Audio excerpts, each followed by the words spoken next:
Hello, akkam jirtu kun Eelaa Royal Teekii. Namoonni waan qubna garaa barsiisoo ta'an argachuu barbaadan chaanela kana subscribe gochuudhaan maamila ta'a. Yeroo hundumaa wantoonni barsiisoo fi qubna gara ta'an akkasiin dhaqqaban yoo barbaadan immoo mallattoo bilbilaa tuquudhaan yeroo hundumaa notification keenya akkasiin ga'uudha.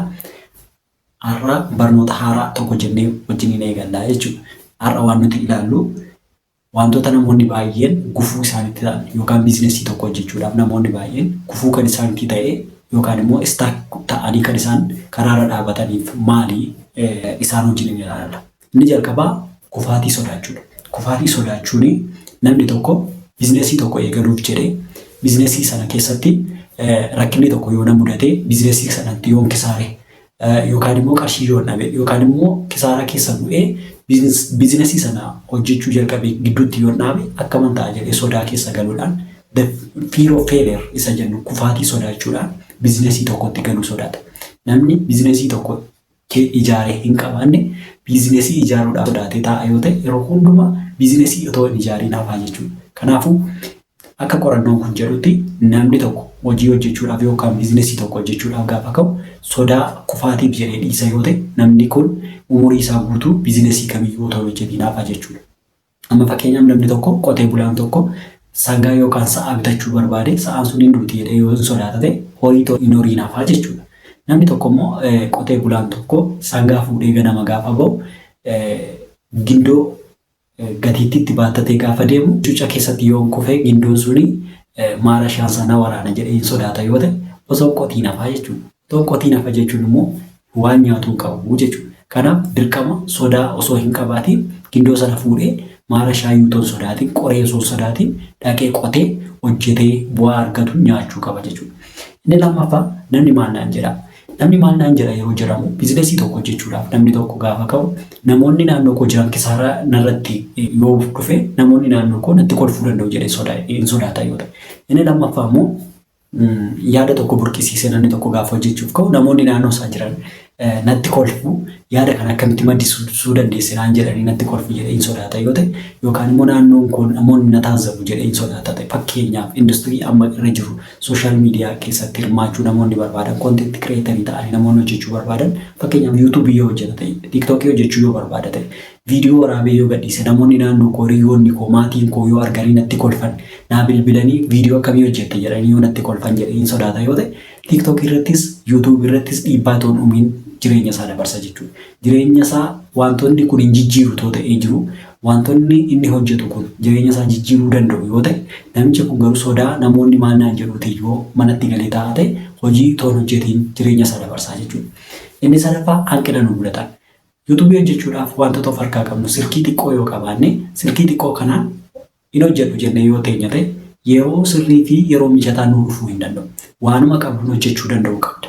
Inni lammaffaan namoonni addunyaa kana keessatti beeknu nuti namoonni gurguddoo nuti jennee miidiyaa gurguddaa irratti isaan beeknu qabeenyaan addunyaa keessatti baay'ee beekaman kan akka Elon Musk yoo fudhanne Jeff Bezos yoo fudhanne abbaa Amaazoniin Alibaabaadhaan yoo fudhanne warreen kun kufaatii hedduudhaa fi kisaaraa hedduudhaan addunyaa keessatti maqaa godhatanii jiraachaa jiru. Garuu isaan warreen isaanii yookaan immoo ofii isaanii badhaadhoo waan ta'aniif hojii kana eegalan miti. Hojii kana gaafa eegalan akkuma keenya namoota harka duwwaa turanidha. Garuu hojii kana difreetiidhaan itti galuudhaan waan qaban ofirratti waan beekaniif waan xiqqoo qabaniin lafaa ka'anii hojjechuu eegalan. Kanaaf waan qabdu waan xiqqoo si harka jirtu qarshii xiqqoodhaan wantoota naannoo kee jiran observe gochuudhaan ilaaluudhaan waan hojjechuu qabdu sana hojjechuu qabda jechuudha. Inni arfaffaa of jibbummaa yookaan immoo dhibaa'ummaa yookaan immoo leezines isa jennudha. Leezines jechuun immoo namoonni baay'een siree rafanii ganama ka'anii hojii hojjechuu jaallatan. Ho'ifatanii naannoo isaanii jiraachuu barbaadu. Wantoota isaaniitti wantuma qabanii fi wantoota argatanitti komfortii uummatanii wanta sana keessa jiraachuu barbaadu malee gadi ba'anii waa tokko hojjechuu barbaadan. Namoonni akkasii yeroo kamiyyuu biizinesii tokko ijaaruudhaaf yookaan immoo biizinesii tokko hojjechuudhaaf abdiin qabaatanii jechuudha. Namoonni akkasii hojii tokko hojjechuuf karaa hin qabaatan. Inni shanaffaan waan qaban wallaalu. MTS theory kan jedhamu jira. MTS theory jechuun money time skill. Money time skill warri jedhamanii if you have no money, no skill, but you have a time. namni birook ta'e yookaan immoo namni qarshii of harkaa hin qabne tokko iskiilii hin qabaatu garuu taayimii qabaachuu danda'a. Waltakkaan qarshii dhabee namni taayimii dhabuu hin danda'u. Kanaafuu taayimii qabdu fayyadamuudhaan maal gochuu qabda? Iskiilii bituu qabda jechuudha. Amma sooshaal miidiyaa irratti feesbuukii fi tiiktookii irratti yeroo kee ajjeessu iskiilii tokko bitachuu dirqama keeti.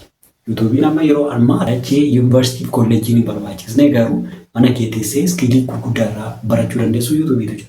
Isaan kanaaf if you have no money, you have no skill, but you have a time.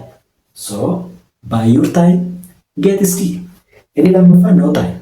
If you have no time, you have money. If you have money, you have skill. Yoo yeroo hin qabu ta'e qarshii qabaata, dandeettii qabaata. Yoo qarshii qabaatte garuu taayimii bituu dandeessa. Akkamittiin bituu dandeessaa? Namoota dandeettii qaban qacartee hojjechiisuudhaan birrii keetiin jechuudha. Taayimii firiideemii yookaan immoo wantoota biroo kalaqxee hojjechuudhaaf yeroo si barbaachisa. Maatii keetis yeroo si barbaachisa.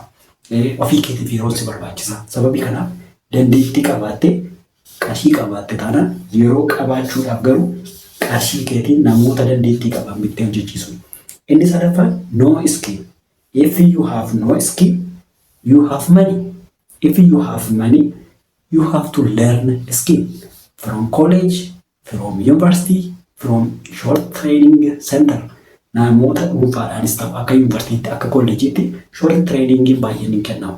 Isaan kanarraati yoo iskiilii yookaan dandeettii hin qabdu ta'e qarshii immoo yoo qabaatte iskiilii bitachuu qabdaa jechuudha. Isaan kana maach gootee wal faana MTS theooriin kun yoo siif hojjete yookaan hojiirra oolchite waan qabdu kana gara biizinesii tokkotti dhufuu ni dandeessa.